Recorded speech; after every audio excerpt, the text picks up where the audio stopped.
अनवर भाई, मैंने जैसे कहा था कि ऐसा हम देखते हैं अक्सर लोगों के साथ होता है, हमारे पास भी केसेस आते हैं कि पेपर्स के नाम पे पैसे ले लिए जाते हैं कि भाई हम तुम्हारे पेपर में पास कराएंगे, इतने पैसे दे दो या चीज़ें कर लो। तो ऐसी चीज़ें आप लोग सुनते हैं, क्योंकि आपने जो अभी मैकेनिज्म बताया उसमें तो ना टीचर को पता है ना स्टूडेंट को पता है कॉपी कहाँ जा रही है, लेकिन लोग बेचारे पैसे दे रहे होते हैं, पेपर ख़राब करके आ गया उनका बच्चा, उसके बाद वो कहते हैं जी पैसे दे दो पास हो जाओ। आपकी कंटिन्यूशन में बहुत से लोग ये भी एडवाइस करते हैं, आपने भी थोड़ी देर पहले मुझसे बात की थी कि कोई निशानी भी लगा देते हैं। हाँ, निशानी। तो for the sake of your information कि हमारे बोर्ड का अमला इतना एक्टिव और इतना अलर्ट होता है, अगर कोई निशानी भी लगाता है ना वो उसको भी इरेज कर देते हैं। अच्छा, यस, उसको भी इरेज कर देते हैं, कुछ पता ही ना चले। वो तो फिर बिल्कुल ही ख़त्म हो गया ना काम। अच्छा, कुछ बच्चे ऐसा भी कहते हैं कि हम पेपर में बड़ी एक लंबी सी दास्तान लिखा है कि सर मैं बहुत गरीब बच्चा हूँ, मेरे पास पढ़ने को नहीं है, मैं खाने को नहीं था, इस वजह से मैं पेपर की तैयारी नहीं कर पाया, तो क्या इस पर नंबर दे देते होंगे? नहीं, ये देखें, it's a matter of concern assessor, means के जो असातिज़ा कराम है फिर भी उसको असेसमेंट करनी है। आपकी कंटिन्यूशन में मैं एक और बात बताता चलूँ कि जाहिर सी बात है टेक्नोलॉजी का ज़माना है और अभी सिंध गवर्नमेंट ने हमारे महकमा यूनिवर्सिटीज़ एंड बोर्ड्स के जो मिनिस्टर हैं इस्माइल राहू साहब और सेक्रेटरी साहब मजीद रहमो साहब, तो उन्होंने एक नई चीज़ की तरफ लेके गए एग्ज़ामिनेशन सिस्टम को, तो ई मार्किंग की तरफ लेके जा रहे हैं। तो वो उससे समझ लें कि काफ़ी सारी चीज़ें, शक व शुबहात और जो भी एलिगेशंस लगते हैं वो समझ लें कि वो बिल्कुल ख़त्म हो जाएंगे ना इंशाल्लाह ताला।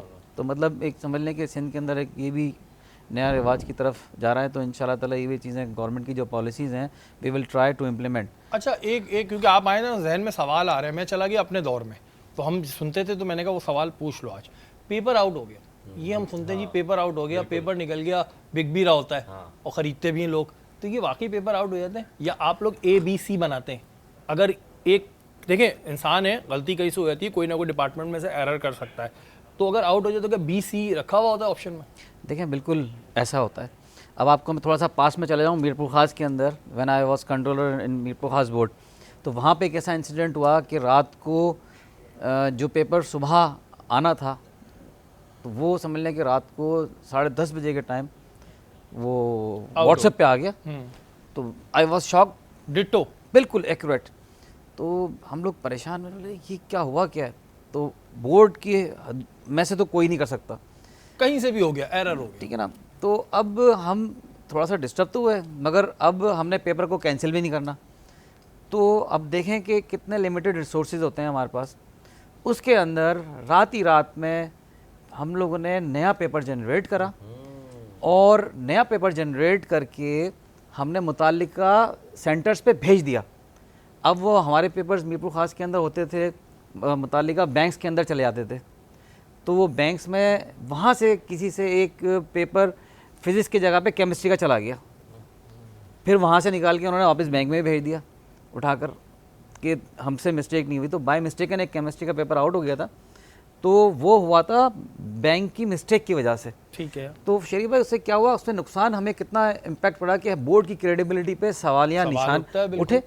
मगर इन द मीन वाइल सुबह 8:30 बजे के टाइम, 9 बजे के टाइम जब वहाँ पे जब सेंटर में पेपर पहुँचे, जब पेपर खुले तो दे वर शॉक्ड कि पेपर ऑल ऑफ सडन तब्दील हो गया। अब वो स्टूडेंट्स भी वही सॉल्व करके लेके जा रहे हैं, जो बूटी माफिया है और जो माफिया वो सारी की सारी वो सर्कुलेट कर दिया उन्होंने उठा के, मगर उनका स्ट्रक्चर आप बताएं वो सारा का सारा फेल हो गया। आप अच्छा, कराची के अंदर, कराची का बिल्कुल एक ट्रांसपेरेंट सिस्टम है, उसके अंदर असातिज़ा इकराम खुद लेकर जाते हैं मुताल्लिका सेंटर्स पर। इंटरमीडिएट बोर्ड की ये स्ट्रेटजी है कि बैंक्स में नहीं रखवाते, हमारे बहुत सारे प्रोफेसर साथ होते हैं, सेंटर कंट्रोल ऑफिसर्स, उनको उठाकर वो ले जाते हैं क्वेश्चन पेपर्स मुताल्लिका सेंटर्स में, मुताल्लिका कॉलेज में ले आके बैठ जाते हैं और जब टाइम होता है तो फिर अपने सामने खुलवाते हैं। तो ये वहाँ का डिफरेंस, यहाँ का डिफरेंस। तो ये जितने भी स्टूडेंट्स हैं, ये मैं एक बात बताऊँ, ये तरीका क्या होता है, क्योंकि हमारे बहुत सारे दोस्त जब हम छोटे थे करते थे, जो गैस पेपर होते हैं ना उनको मिलाते हैं और वो पेपर बेच रहे होते थे 100-100 रुपये में, ये कह के कि इसमें से 70 to 80% आएगा, और वैसे भी आ जाता था और अगर 60% भी आ गया तो उनका काम हो जाता था। तो भाई ये काम आप खुद कर ले, गेस्ट पेपर मिलते हैं, ठीक है, उसमें से पढ़ ले, तैयारी कर ले, उसमें कोई बुराई नहीं है। लेकिन ये जो पेपर आउट होने के नाम पे अब तो ज़्यादा पैसे लगते होंगे, उस वक्त में भी 100-100 200 रुपये होते थे। तो ये मैंने इस पर पूछ लिया कि ऐसा होता नहीं, और अगर हो भी जाए तो B, C सारे ऑप्शंस मौजूद होते हैं।